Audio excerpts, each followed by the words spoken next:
Hey guys, Kevin Cage back with another cryptocurrency update. Welcome to the channel. Like and subscribe if you're serious about the digital asset space, and let's get right into it today, one take and uncut. So to kick things off, Charles Lee, guys, each day is getting crazier than the last. Keep in mind, we are talking about the everything bubble now. We've done multiple videos. Stick around. I'm going to go through a few points talking about the geopolitical tensions, economic turmoil, and then we are talking about the digital asset space and what is happening behind the scenes. So right here, Charles Lee just sharing this. Compare the current everything bubble to the tech bubble, and then tell me you don't think that this can go any lower. As we can see here, US total market cap, GDP. We topped here at the top, the tech bubble, as we can see here, and then we dropped down here in the early 2000s. Housing bubble dropped down. Interesting that we formed a lower low as well. And right now we're basically at the top of the housing bubble in terms of GDP. So pretty interesting, at least, overall, this ratio. Personally, I feel like that something big could potentially happen right now before we go lower.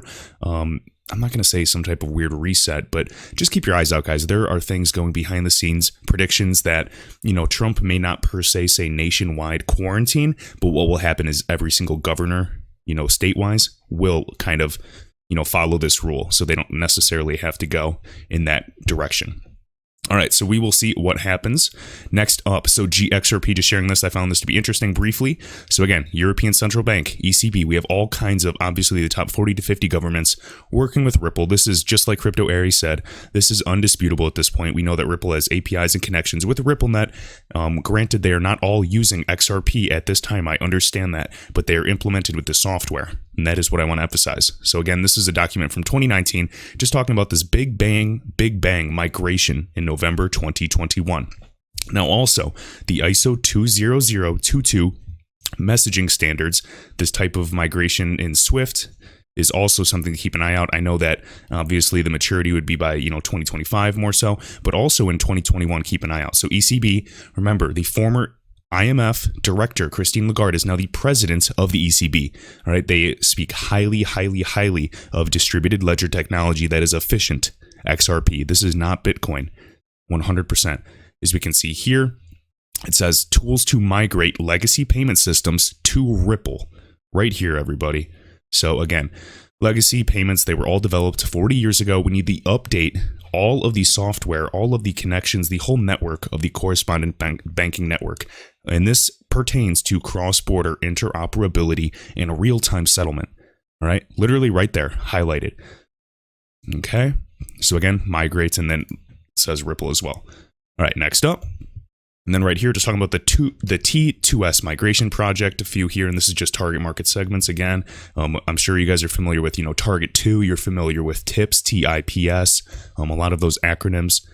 And again, right here, migration, instant payments, ECB's consolidation project, and then task group. Keep in mind, I always found it funny that they do have an owl as their logo, but I'm not going to get into that whole thing right now. All right, next up, breaking news, just sharing this as well. So we have the new announcement again with the direct cash payment proposal for coronavirus relief. So we understand that for individuals, we're talking about potentially $1,200 for an individual and then $2,400 for a couple filing jointly. I believe, do not quote me on this, but I believe that this may be a monthly payment during this, these times of stress. My heart goes out to everybody that's affected health-wise or financially. I believe this is touching and impacting many industries and individuals in a lot of ways. This is not a joke. We are reliving, if not worse, in the future, the 2008-2009 crisis. Very sad to see. And again, this is all based off the 2018 tax return, and the source is NBC News. And then next up, really quick, 9% of Americans, roughly 14 million so far, have been laid off as a result of this pandemic. 1 in 4 workers have had their hours reduced.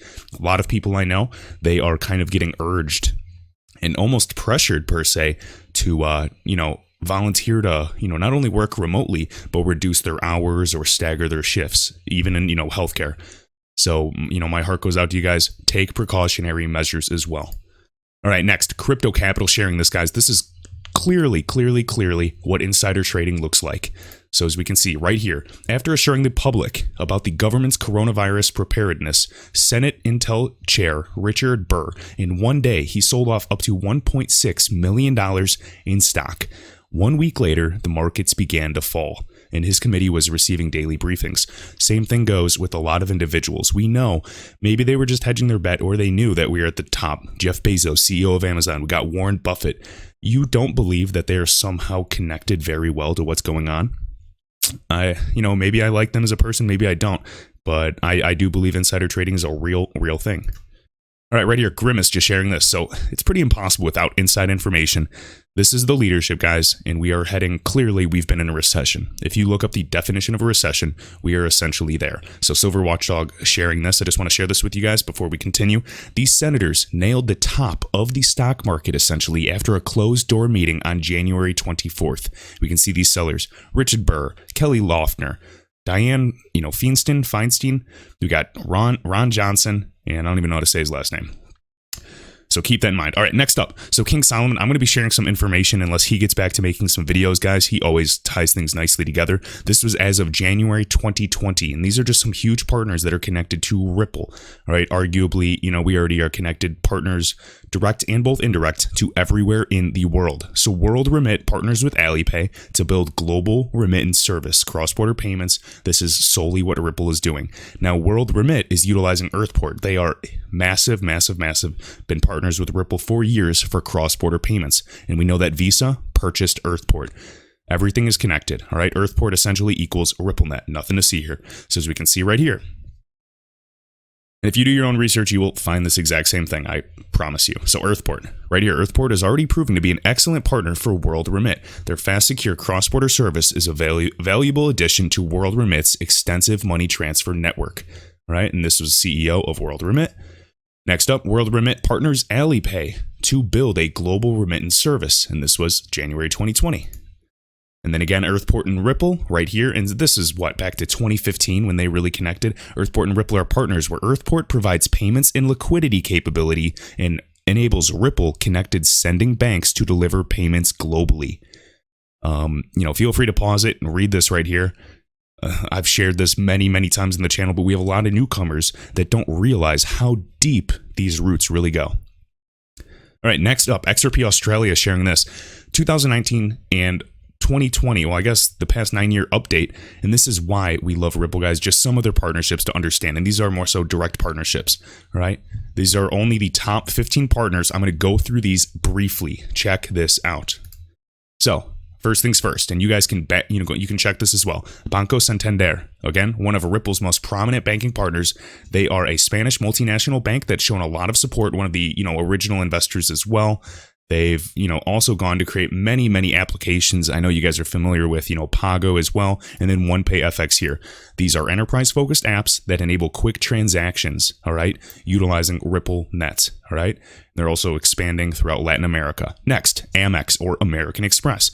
These are all Ripple partners, all right? Multinational investment services firm, over 150 years old, 23rd most valuable brand in the world, right? They joined RippleNet in 2017. Big fact, but all the FUD and the narrative was, but they're not utilizing XRP yet, so big deal. And Ripple has said countless times, XRP is the #1 strategy in the the end game for all of this. This is the whole reason. They are a payments company that utilizes blockchain technology, and to send value, you need the digital asset to do so as that bridge asset. They've put a lot of work into this ecosystem. They have Spring, and they funded it $500 million to grow the ecosystem of XRP, solely XRP. You have to understand what is happening. All right, right here, National Bank of Kuwait and Kuwait Finance House. We can see them. And again, one of the most prominent banks right out of Kuwait, the National Bank, NBK as you can call it, and they joined RippleNet in mid-2018. Again, cutting-edge technologies they wanted to adopt to give the customers the best service possible. They started operating a cross-border remittance service at no cost using Ripple solutions. All right. And again, as we can see here, this is the only currency available. The bank does intend to support more currencies and countries in the future. It is all about opening corridors, developing liquidity over time there, and then the cost savings eventually will go through the roof. And the idea, as the UN just recently put out, is to have remittances go to almost zero, in terms of cost. This is happening. This is fact. They're at the World Economic Forum at Davos, where the 1% of the 1% meets each year for monetary policy, everything. All right, right here, MUFG, an absolute behemoth. This is Mitsubishi UFJ Financial Group. They are, as we can see here, Japanese bank and financial services company, assets worth roughly $2.5 trillion. The fifth largest bank by total assets in the world. Also, one of the biggest companies owned by Mitsubishi Group. This partnership was announced in 2018, and you really don't hear too much of it, but you should know out of all of the countries spearheading XRP adoption, Japan is definitely one of them. So right here, officials from the bank have stated Ripple's solutions are an upgrade from Swift, and Swift is the current system in place that has, been around for decades. It's time to replace it. And with this type of black swan event, this would be the most ideal time to upgrade or update this infrastructure. Now, I'm not saying that the internet is going to go down 100%, but I'm saying if it does go down, do not be surprised if they were to implement some type of update, because it would be quite timely when the markets are frozen temporarily. Now, markets have frozen in the past, so do not say that this cannot happen. We are in uncharted waters. We are on the leading edge. Right here, emphasize the speed and cost effectiveness of using the tech for international remittances. And they're also reviewing other solutions, absolutely. And we urge competitors for Ripple, because Ripple even said we want more competitors because it'll help, obviously, drive innovation in the space. And that's what this is about. Standard Chartered. We know one of the original investors as well, talking about them. Lots of interest in Ripple, dates back to 2015. They had proof of concepts and trials, even sending $100 via XRP or using Xcurrent, etc. Huge group. Next, SBI Holdings and their subsidiary, SBI Virtual Currencies, or VC, two Japanese companies with major stakes in Ripple, the company. With close collaboration, SBI has invested in Ripple and has seen the formation of SBI Ripple Asia. Essentially, when I say SBI, I'm just, essentially referring to all of these as an umbrella. So again, SBI President Yoshitaka Kitao has even joined Ripple's board of directors. And keep in mind, guys, this is the gentleman that is very tightly wound with R3. And he basically says that he wants Ripple for XRP. And, he wants XRP to thrive. You've heard how bullish he is in his whole plan. Of course, it'll make him a wealthy man as well. And he already is. But he wants Ripple to focus on the remittance, it seems, kind of low value payments. And then he wants R3 to utilize XRP in the world of trade finance for settlements. Bullish as I can get. XRP for me is, either going to zero and doing nothing, or it is going to 3 to 4 digits, meaning $100, $1,000. There is no in between with this type of asset. And once it really starts picking up, other corporates and people will be incentivized to hold it. There will be a domino effect. The higher it is, the more value you can send. It becomes more liquid by nature because you can send more value. But I digress. A lot of people don't realize it, and they don't do their own research, and they just want to be told what to believe. Please do your own research. This is absolutely insane. I've never been more excited. And I kind of want bragging rights when things pop off, because I want people to, shout me out and thank me, because that'll be enough. All right, so right here, MoneyGram. Woo. All right, so again, guys, MoneyGram, they are literally like the second money service business in the world. They're one of the first and only groups initially that were utilizing XRP. Specifically, this is huge. People are saying XRP was not being used. I digress. They, between the Mexican and USD, Mexican peso corridor, they were 7% going to 14% of all the remittance payments in the world between Mexico and US, the US dollar. Unbelievable. This is true utility taking place. Wait until they ramp it up, get multiple corridors, but we need to send higher value payments over the ledger. That is what we need. So this partnership's focused on cross-border payments. Again, also, Ripple did do a strategic investment, or, whatever you want to say. You can word it any way you want. So they have a vested interest in helping each other. I would love to see something with Western Union in the future as well. But very, very exciting. And as well, Brad Garlinghouse, CEO of Ripple, has said himself that the fact that MoneyGram is using XRP could make for a much bigger deal than Facebook's Libra and all that news. Next, Siam Commercial Bank, SCB. We've talked about them. Third largest bank in Thailand is Thailand's largest commercial bank, And they said they would be using the XRP token.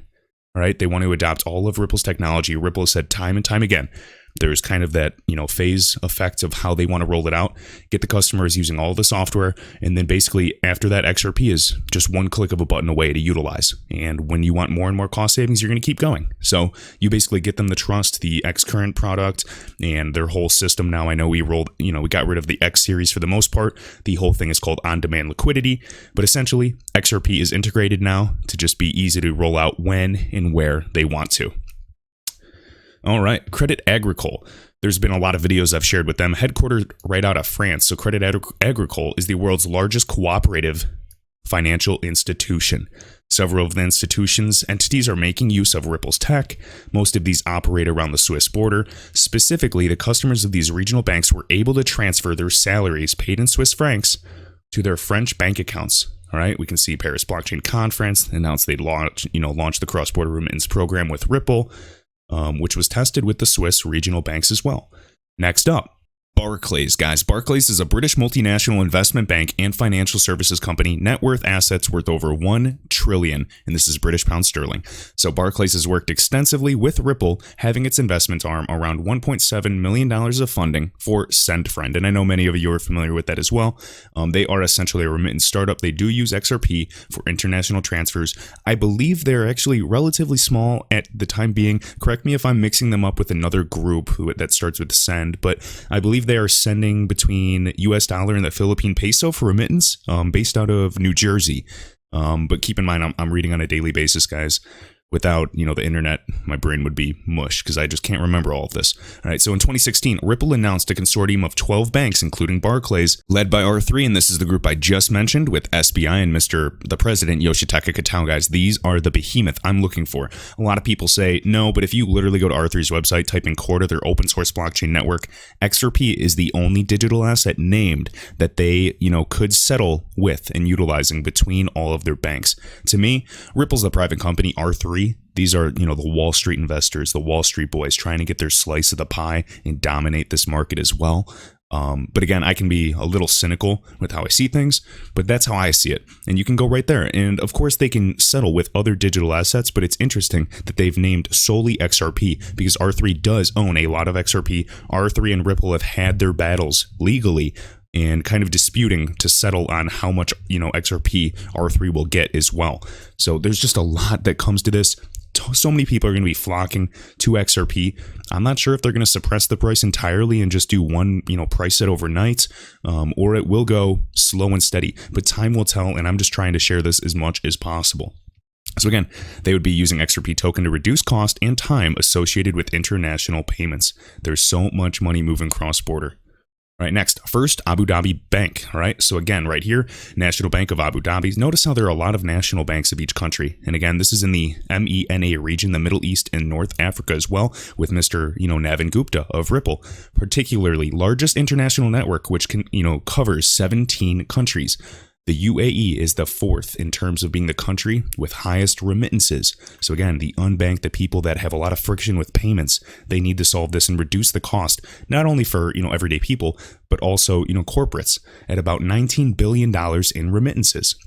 They are, again, the First Abu Dhabi Bank, FABI, is the first Middle Eastern bank to use Ripple for cross-border payments. And again, this whole region is a gold mine. And I'm not just saying for us, but to truly help a real problem. Again, XRP is, metaphorically, that financial lubricant to ease payments. Instead of going through 6 intermediaries, it's simply a bridge asset between 2 networks. Boom. All right, next, UBS. So UBS is a Swiss, multinational investment bank that's the largest Swiss banking institution in the world. All right, all focused on, client confidentiality, one of the most important financial institutions in the world, and manages the largest amount of private wealth in the world, including almost half of the world's billionaires. Need I say more? Same concept with all of these groups, guys, cross-border payments. All right, this is literally happening. Next up, excuse me, Royal Bank of Canada. I talk with them, I talk about them a lot. Canada, the entire country, in my opinion, is already locked and loaded with Ripple. All right, one of the largest banks, operates in over 40 countries as well. And also, look, older members, one of the older members, aka one of the original members to list that have considered testing Ripple's products. All right, so now, they've praised Ripple even once, saying that it could help financial institutions cut expenses down by almost 50%. 50%, guys. Now we've heard ranges from 40 to 70%. 50%. Do you realize how obvious this is? People are looking for convenience. People are looking to, save money, period. It's all about operational efficiency. This is a no-brainer. Right. And again, you have all these PDFs. You guys can search this as well. Now, this is one bank in particular, HSBC, and then also Deutsche Bank. Watch them. These are banks that are too big to fail. You have to watch what they do. A lot of tells in the market globally. And I'm not just talking about XRP. All right. And again, every company, all of these banks are connected. Every market is connected. If you disagree and don't think that, equities and, metals and derivatives and cryptos, you don't think they're all correlated to an extent, you're a fool, because liquidity is flowing. It's just one giant river and stream. They're all connected. All right. And I love that Ripple is kind of water-based. The smallest fraction of Ripple is called a drop. All right. Their former product that solely used XRP was, guess what? It's called XRapid. All right. It's all about streaming payments. Notice that. I just think it's really, really interesting. All right, HSBC, one of the world's largest multinational investment banks, 200,000 employees, total assets, $3 trillion. Banks are, and very well known, main target for Ripple. HSBC is a real gem. Right here, talking about the effect of distributed ledger technologies, DLT. You are going to know this acronym as we move away and become a cashless society and more a digital and tokenized society. Fiat will still be here. We're still going to use US dollar. You're still going to use euro. You're still going to use, British pounds. But there's going to be underlying architecture, or at least XRP underlying, and it's going to be invisible and no one's going to even realize. And it's going to improve the payments inefficiencies of today, along with many other cryptocurrencies that will succeed and have had tons of adoption with various use cases stemming from decentralized Oracle networks to smart contracts to anything in between. All right, I think this is the last one right here, Accenture. You've known this name as well. They help with the digital transformation of not only Ripple, but also the one they're trying to kind of replace and complement, Swift, the main network that has all of the money today, or not all, they're actually relatively poor and underfunded, but they transfer all the money today and they have a correspondent banking partner to do so. And guess who else, who else Accenture helps? R3. Look at those, the top three, the little triangle that's working together. It's right in front of our eyes.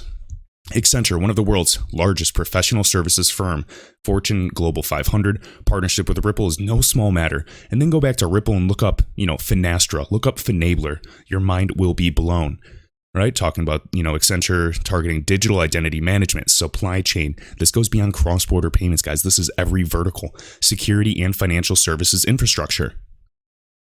Man, I'm out of breath. All right. It is in the last case that it is partnered with Ripple, actively encouraging and educating its clients to consider cross-border payment solutions using Ripple. All right. I'm not going to read that conclusion. I just wanted to go through some of the partners because I feel like you guys don't realize how true this really is. This is not just somebody, this is not just some company that had a startup. This is a $10 billion valued company. This valuation came from somewhere and they're actually solving. They just said 50%. Do you realize what happens when you can say 50% when banks are spending billions and trillions of dollars? I just don't think people really get it. And then you say XRP will never pass $1. It already has. It almost hit $4, without anything. Wait until they flip the switch. All right, I want to share this, and I'm going to go over some more interesting things. So right here, I love this quote by Plato. Those who are able to see beyond the shadows and lies of their culture will never be understood, let alone believed by the masses. Boom. Next up, Greg Manarino sharing this. Physical demand for silver spikes as price drops to an 11-year low. Guys, I already talked about this. If you don't realize, some of the biggest holders of physical silver in the history, they are shorting this as always. There's always this pan sell-off. I know many of you do not like that term. Please go back to my previous videos. I've covered this time and time again. Basically, many experts are speculating that this is the moment, the do or die moment. Even the CEOs of some of the big reputable silver, suppliers that actually, they can ship physical silver to you. They said, I've never seen this in my life. This is, either going to be good or this is either going to be very, very bad for the economy and even metals, or this is going to be the time where they finish off their short squeeze and we moon. Now, this is something that you cannot dispute.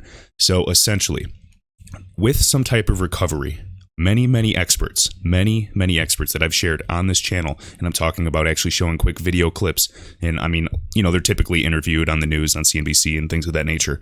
They have said whether it's a 100% gold standard or gold and metals are implemented in some way to have, backed value to some degree, gold will be involved in recovery. That is, indisputable. Central banks have been basically accumulating more gold than ever before. Look at the biggest buyers. They will tell you a lot of things. I've done a video on the BRICS nations. That is an acronym, BRICS. That's Brazil, Russia, India, China, South Africa. They are trying to get away from the US dollar reserve system. Watch what is happening behind the scenes. Connect the dots. All right, next, CNBC's Fast Money. This is pretty interesting. So again, we know that the spring equinox was, yesterday.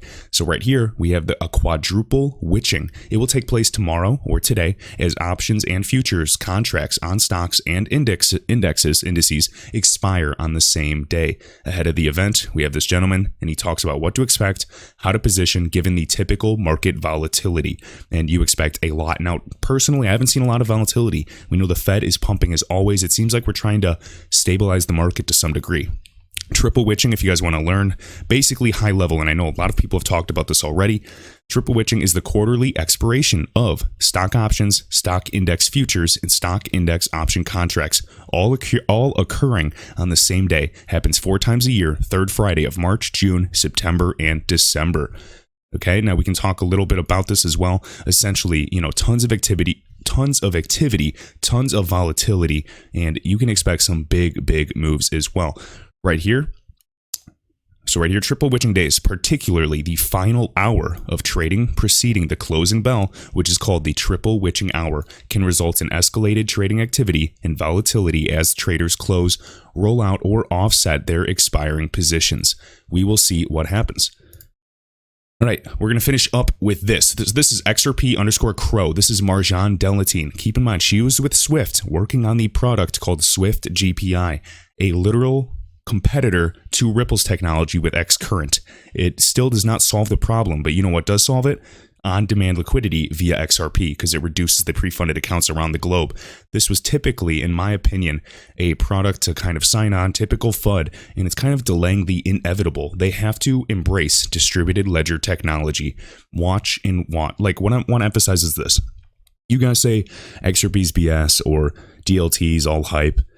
Well, then why have some of the biggest banks and governments already invested billions into this system? Why? There's more to it than meets the eye. That's what I want to emphasize. We're going to listen to this clip. This is Marjan Delatine. She now went to Ripple. She left after building and helping on the product for Swift GPI to work with Ripple. Why? Why do they have some of the biggest people coming? Is it just because Ripple's paying them well? Why are they headhunting people from Facebook, Apple, Amazon, some of the biggest companies in the world? She says right here, rather than pre-funding, you are sourcing on-demand liquidity when you want to send money at the cheaper price. This is very transformational because you are using XRP as a bridge asset. Listen up. Experience. That's what we believe.